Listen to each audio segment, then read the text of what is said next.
YouTube boxing analyst in the game. It's me. You know what I'm saying? It's me. I'm back. You know what I'm saying? And right now with Misfits 007 or 88, my fault. What I'm doing is I am reacting to these fights while the event is going on. So right now, this is after Chase vs. Allen. This is the second fight. I'm giving you my two fights right now. You know what I'm saying? The first fight was AK guy versus Brandon Sellers, whatever his name was. You know what I'm saying?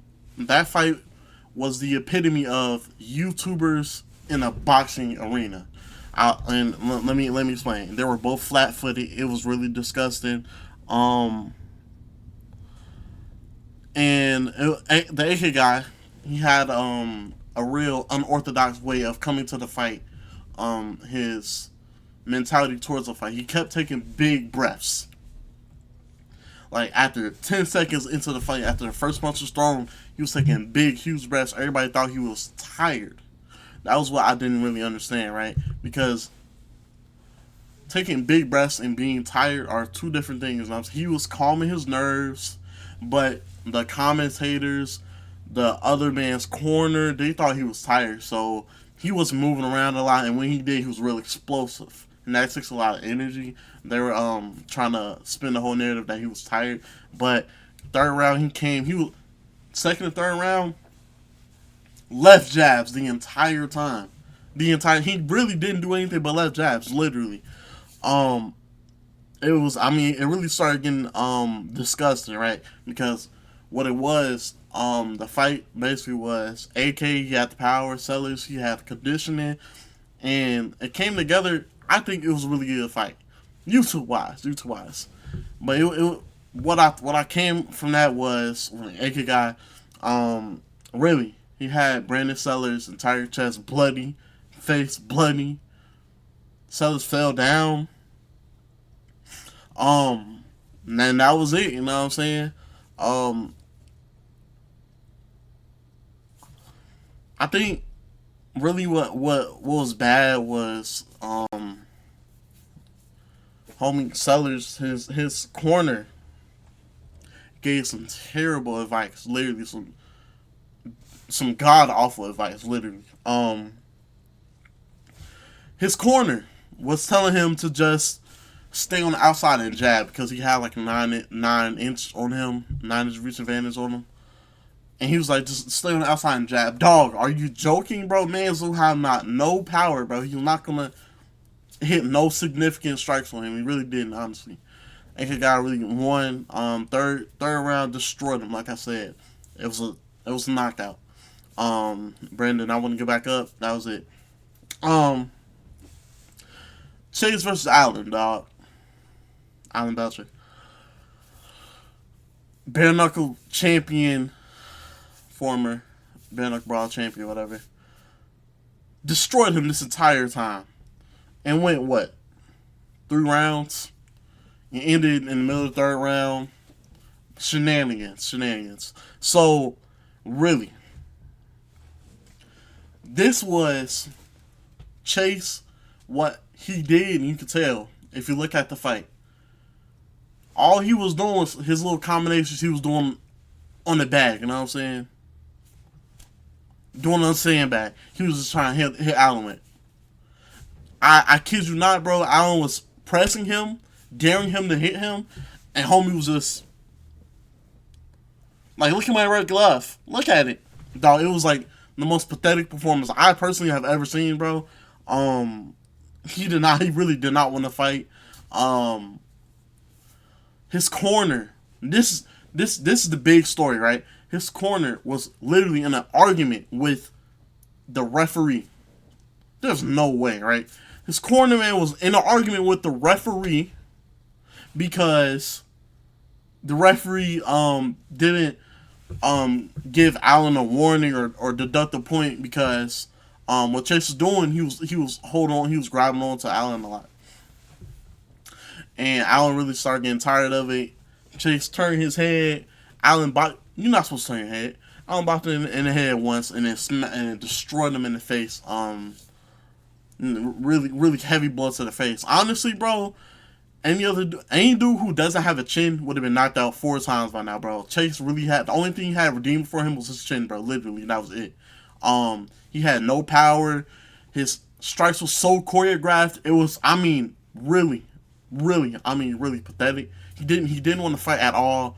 Allen was playing with him for the first 2 rounds. He started really getting mad because Chase was grabbing him a lot, really, just clinching a lot. So he started really giving him the power, but he couldn't knock him out in the end. Chase lose by basically quitting. It was a TKO. It was a quit though. We move on to our co-main event and our main event. Next day you can see the like. I'll be honest. I'll be really honest with this one. Dean and Wally versus Yeti Gang and iPop, bro. I'll be honest, bro. That was the most entertaining fight for me. You know what I'm saying? Here's why. The whole storyline, it was a storyline for real, honestly. We all know, what was it, last year? Dean and Wally had probably my fight, like my favorite fight in all Misfits, right? All of influencer boxing, they had my favorite fight. Dean ended up coming out with a knockout in that one, and he ended up winning. Wally he been trying to get at him ever since, bro. A few months ago, Wally ended up destroying. I mean, it wasn't. I mean, he destroyed iPop by himself, like 1-on-1. And they called out Dean again. They're tagging here, and they're real like they're real life enemies. You know what I'm saying? They're real life enemies. So throughout this entire fight, we were all wondering if they can even coexist, right? If they can even put aside their differences to destroy the opposing team in front of them, which was not easy. I thought it would be. Coming into this fight, I was personally laughing my head off before the bell even started, bro. When the bell started, Yeti Gang was in there, and he was literally carrying iPop. It wasn't even close, bro. iPop was the clear weak link of that team. But the only reason they were even in the match was because of Yeti Gang. Yeti Gang really has skills upon skills upon skills. I think he needs to get recognized more because he truthfully was dragging iPop. They went the distance and did go to score, and it was unanimous that Waleed and Dina Great did win. iPop ended up throwing out his shoulder in the second round, I believe, against, if I'm not mistaken, Waleed. He threw out his shoulder, so basically he was useless for the entire fight. When Dean and Waleed would tag, they were tagging real frequently. I think that was their game plan. And honestly, I think it worked for the most part. But Yeti Gang, he was really holding his own against both of them, literally. If he had a better teammate, they probably would have won. And embarrassed Waleed and Dean. Waleed, after their win, they get the fight in, bro. It was crazy. Dean, I think he did put his hand on Waleed first, and they tussled a little bit. Really entertaining stuff. I think if any of the fights on the card, you should go back and watch this fight specifically. Dean and Waleed are two amazing fighters. Yeti Gang, I believe those are your top three in that what are they, like, lightweight or what? I don't know their weight class, but they're like in their weight class. I think they're the top three in their weight class, honestly. And like iPop is probably like 6, or he's like real down. Compared to his fight early in the year, he was significantly better. But every time he did get up in there, he was getting pieced up by both Dean and Waleed. It wasn't close. It was actually nasty. And Dean and Waleed was your winners. And on to our main event of the evening. It was a Survivor tag. Well, if you watch wrestling, Um, it was really a fatal four way that you had to tag in and out in. Honestly, you couldn't refuse to tag if somebody wanted to tag in, and you couldn't refuse to tag in. Those were two major rules. The rules around it were kind of iffy. You weren't supposed to tag the same person twice in a row, but that happened a couple times. You were supposed to switch in and out who were supposed to start the fight at the beginning of the round. That didn't really happen. Um, as it should have been, but it was really, really entertaining. Ryan Johnston versus B Day versus Swarms versus Nick Lamau. Um, I'll be honest, Ryan is probably your out of four. You probably know him the least, but he does have skills, and he has been fighting for a while now on different cards. To begin the fight, I noticed that Swarms, and to a certain extent Ryan, were really, really inaccurate. They threw their entire body into each punch, but they were so far out. Especially Swarms was so far out. He was never going to hit anyone. He didn't. You know what I'm saying? Um, Swarms, he has power. He just needs a camp that can teach him how to use it. That is my big takeaway from him. Because when he did end up connecting, there were huge, huge hits. But because they were so sparsely, you know what I'm saying, spaced out, because one hit, he had missed 25 times, but that one hit would be a significant punch. And he was doing really well up until the fourth, which I believe. But moving on to B Dave, we'll go to B Dave next. Um, you could tell he has a chin on him. He has heart, and he has the power to back it up. He comes at you. He comes at you all the way. You know what I'm saying? There's no beating around the bush when it comes to him. His only issue was he got pieced up a lot, honestly. By your eventual winner, Nick Lamau, especially. B Dave had the same corner that Chase did earlier in the night. That bump, honestly, I honestly don't know how he got on this card, but he was. I mean, I could have been a way better cornerman than him. He clearly didn't know what was going on. Honestly, the fact that I'm talking about the trainer over the fighters is crazy, and that should tell you a lot about him. His whole thing was he wanted B Dave to not be in the ring against Nick Lamau, because Nick Lamau, I'll get on to him, but he was I see him as a winner. In the first round, I see he was going to win, but he wanted him against Ryan Johnson and Swarms because he was actually connecting against them, which, I mean, it made sense because they were all three of them were just throwing just to throw. B Dave had more intention. He'd walk into you, and then, make sure you're in range when he throws. But he didn't throw enough for me. He got pieced up a lot because his head movement is really there. But overall, I think he probably, well, every time he got hit really hard by somebody, he attacked out immediately.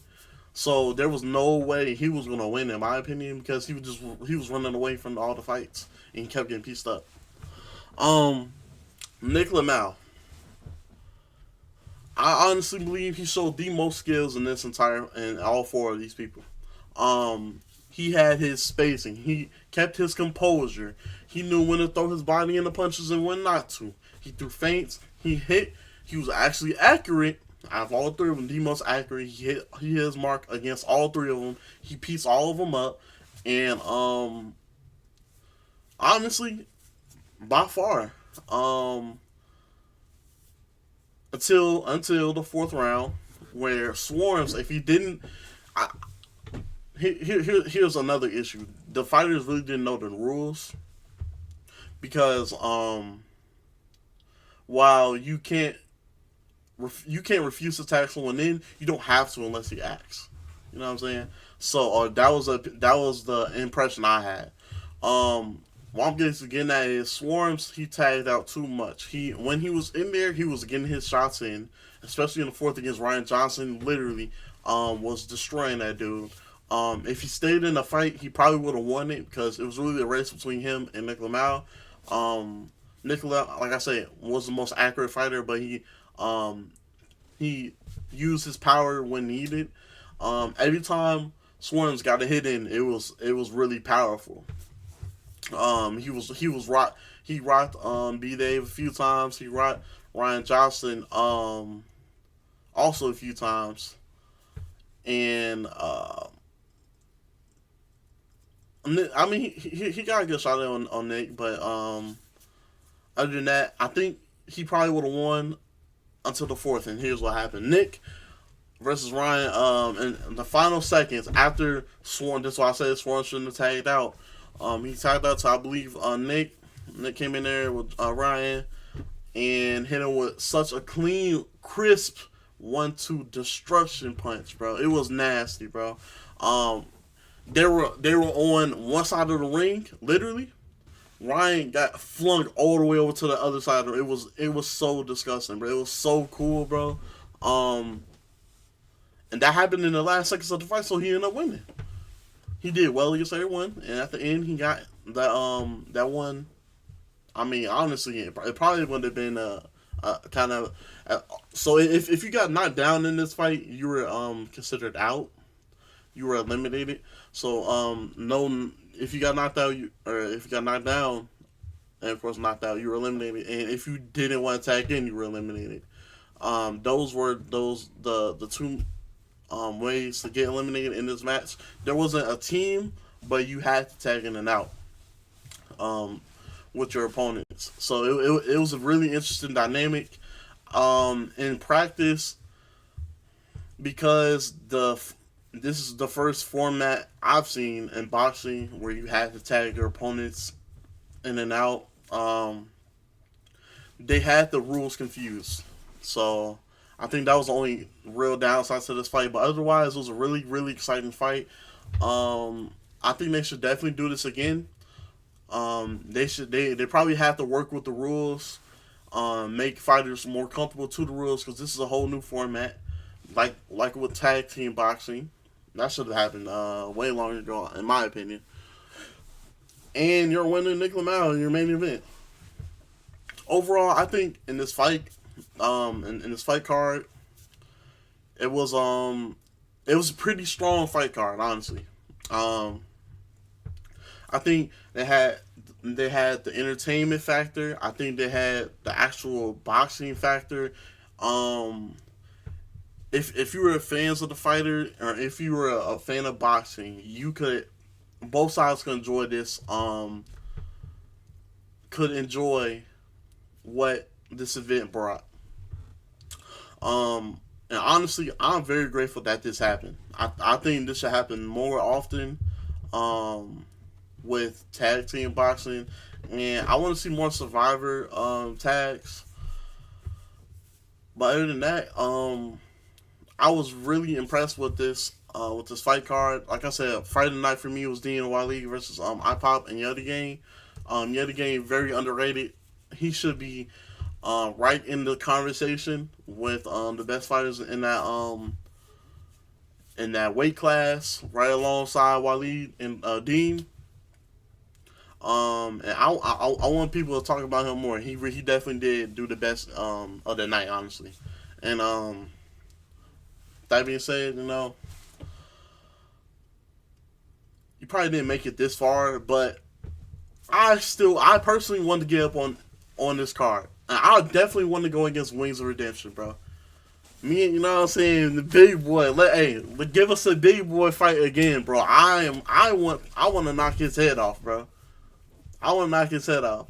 I want to personally, if it's on the undercard or the first match, I don't care, bro. I definitely want that dude, bro. With that being said, bro, like, subscribe, you know what to do. Peace.